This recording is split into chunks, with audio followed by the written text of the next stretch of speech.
সোমবার মন্দিরে পুজো দিয়ে জয়ের ব্যাপারে আত্মবিশ্বাসের কথা বলেন আলিপুরদুয়ারের বিজেপি প্রার্থী মনোজ টিগ্গা।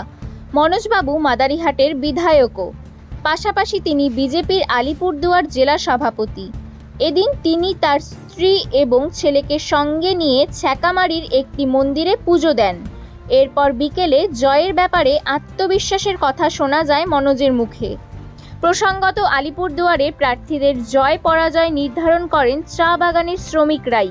এবার ভোটের মুখে বিদায়ী সাংসদ তথা কেন্দ্রীয় মন্ত্রী জন বার্লা বেসুরো হওয়ার চাপে পড়েছিলেন মনোজ।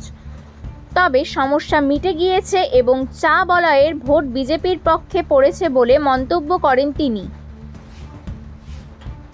ভারতীয় জনতা পার্টি চিন্তিত নয়। আমরা আলিপুরদুয়ার লোকসভা সিটটা গতবারের যা ব্যবধান ছিল তার চেয়ে অনেক বেশি ভোটে আলিপুরদুয়ার সিটটা আমরা আবার জিতব। চা বলয় নিয়ে কতটা আশাবাদী? দেখুন, চা বলয়ে বিগত 2019 সালে যা ভোট পেয়েছি, এবারও আমরা সেই ভোটটাই পেয়েছি, বরঞ্চ তার চেয়ে আমরা বেশি ভোট পেয়েছি।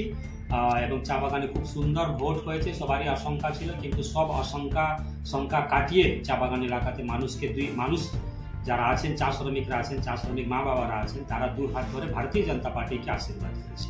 কাউন্টিং নিয়ে আমরা সব দিক দিয়ে চিন্তিত। আমরা সব দিক দিয়ে কাউন্টিং এজেন্ট সব আমাদের রেডি আছে, শুধু গণনার অপেক্ষায় ভারতীয় জনতা।